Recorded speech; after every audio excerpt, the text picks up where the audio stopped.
Hello and welcome to Concept Decoded. आज हम बात करते हैं scope of total income as per Indian Income Tax Act, जो कि है सेक्शन 5 के अंडर।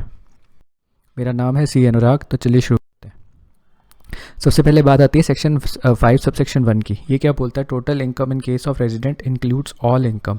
रेजिडेंट के केस में टोटल इनकम क्या होती है? एक होती है जो रिसीव्ड और is deemed to be received in India in such year by और on behalf of such person. मतलब उसको रिसीव हो रही है या मिलनी है उसको या फिर उसके बिहाफ पे किसी और पर्सन को। और जो एक्रू होनी है या डीम टू बी एक्रू है कि मतलब आनी है या आ सकती है इंडिया में तो सच ईयर में। और या फिर इंडिया के बाहर से उसको कोई इनकम आ रही है, एक्रू हो रही है या अराइज हो रही है। लेकिन इसमें एक पॉइंट है, जैसा कि हमने पिछली वीडियो में भी सेक्शन 6 सब सेक्शन 6 के बारे में बात करी थी कि इन case of a person not ordinary resident in India, जो पर्सन होते हैं या तो ऑर्डनरी रेजिडेंट होते हैं या नॉट ऑर्डनरी रेजिडेंट होते हैं, दो तरीके के रेजिडेंट्स होते हैं। तो अगर जो पर्सन नॉट ऑर्डनरी रेजिडेंट है इंडिया का, उसके केस में क्या है? द इनकम विच एक्रूज और arises to him outside India shall not be included unless it is derived from a business controlled in और प्रोफेशन सेटअप इन इंडिया। मतलब अगर कोई नॉट ऑर्डनरी रेजिडेंट है, resident but not ordinary resident, उसके case में क्या होगा कि कोई भी इनकम जो उसको बाहर से आती है, एक्रू होती है या अराइज होती है इंडिया से बाहर से, वो उसकी के लिए इनकम इंक्लूड नहीं होगी जो कि इंडिया में टैक्सेबल हो, unless it is derived from a business controlled और प्रोफेशन सेटअप इन इंडिया। मतलब अगर उसका बिजनेस इंडिया में कंट्रोल हो रहा है और प्रोफेशन अगर इंडिया में सेटअप हो रहा है तभी उसकी वो टैक्सेबल होगी, वरना वो नहीं होगी। एक बार रिवाइज कर लेते हैं सेक्शन 6 सब सेक्शन 6 के बारे में। A person is said to be not ordinary resident in India in any previous year if such person is an individual who has been non-resident in India in 9 out of the 10 previous year preceding that year। मतलब 10 में से 9 साल वो non resident रहा, या has during 7 previous years preceding that year been India for a period or periods amounting to in all 7 to 9 days or less।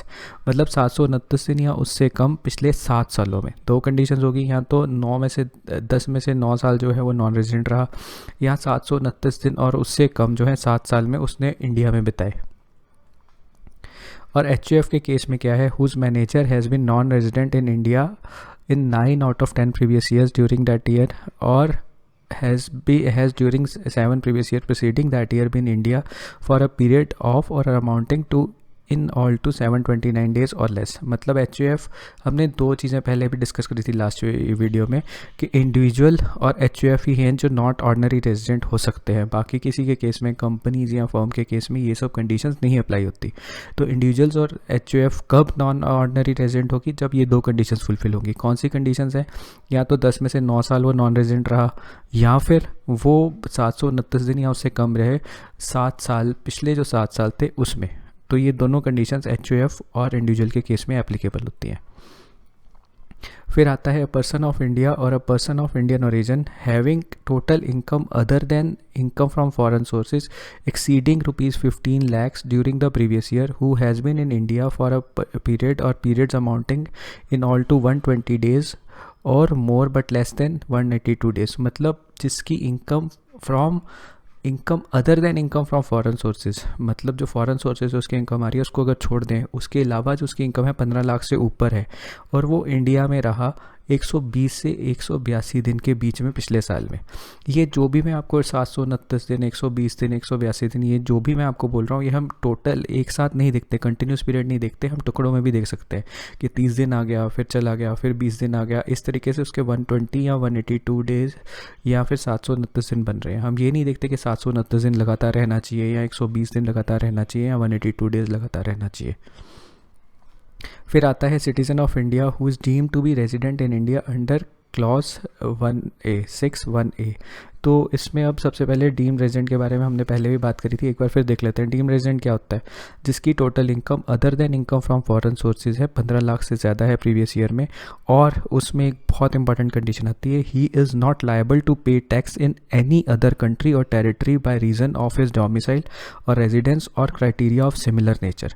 मतलब किसी और कंट्री में वो टैक्स नहीं दे सकता। एप्लीकेबल ही नहीं है उस पर, मतलब लायबल ही नहीं है किसी और कंट्री में टैक्स देने के लिए। 15 लाख से ज़्यादा इनकम है other than the income from foreign sources, और वो किसी और कंट्री में लायबल नहीं है टैक्स देने के लिए। अब आता है सेक्शन 5 सबसेक्शन 2। ये कहता है total income in case of non resident. Section 5 subsection 1 जो था रेजिडेंट की बात कर रहा है, ये नॉन रेजिडेंट की बात कर रहा है। ये कहता है इज़ रिसीव्ड और is deem to be received in India in such year by और on behalf of such person. मतलब उसका अब स्कोप इंडिया में कब माना जाएगा। हम स्कोप ऑफ टोटल इनकम की बात क्यों कर रहे हैं, हम स्कोप ऑफ टोटल इनकम की बात कर रहे हैं कि कौन सी चीज़ें इंडिया में हम मानेंगे कि ये इंडिया में टैक्सेबल होंगी, कौन सी नहीं होंगी। नॉन रेजिडेंट के केस में क्या हो गया, अगर जो उसको इनकम इंडिया में रिसीव हो रही है या डीम टू बी रिसीव हो रही है, उसको या उसके बिहाफ पे किसी और पर्सन को या तो एक्रूज और arises or deem to accrues and arises to him in India during such year. मतलब यहाँ रिसीव हो रही है या एक्रू हो रही है, दो ही केसेस हो सकते हैं कि उसको रिसीव होनी है या उसकी इनकम आ रही है इंडिया में। इसकी एक एक्सप्लेनेशन है, income accruing or arising outside India shall not be deemed to be received in India within the meaning of this section by reason only of the fact that it is taken into account in a balance sheet prepared in India. मतलब India में balance sheet prepare हुई है और balance sheet के according हम नहीं चलते। मतलब हमारा बुक्स और इनकम टैक्स अलग अलग चीज़ें हैं। ये नहीं है कि जो बुक्स में लिखा है वो इनकम टैक्स सारी चीज़ें मान लेगा। अगर बैलेंस शीट में मेंशन है तो ज़रूरी नहीं है कि उसकी वो इनकम इंडिया में ही एक्रू होगी। उसको प्रूव करना पड़ता है बेसिकली कि वो इंडिया में एक्रू या फिर रिसीव हो रही है। एक इसमें हम पर्सन की डेफिनेशन है, पर्सन की डेफिनेशन हमें दी है सेक्शन 2 सब सेक्शन 31 में। उसमें पर्सन में क्या बोलता है, पर्सन में individual, HOF, company, firm, AOP और बीओआई, चाहे वो इनकॉर्पोरेटेड है चाहे नहीं है, लोकल अथॉरिटी होगी, आर्टिफिशियल जुडिशियल पर्सन हो गए, तो ये पर्सन की डेफिनेशन में इंक्लूडेड है। जब भी हम पर्सन की बात कर रहे हैं तो हम सेक्शन 2 सब सेक्शन 31 को कंसिडर करते हैं। तो ये था आज का वीडियो। आपके कोई भी कमेंट्स हैं आप conceptdecoded@gmail.com पे हमें लिख सकते हैं या फिर टेलीग्राम चैनल हमारा ज्वाइन कर सकते हैं। Thank you so much.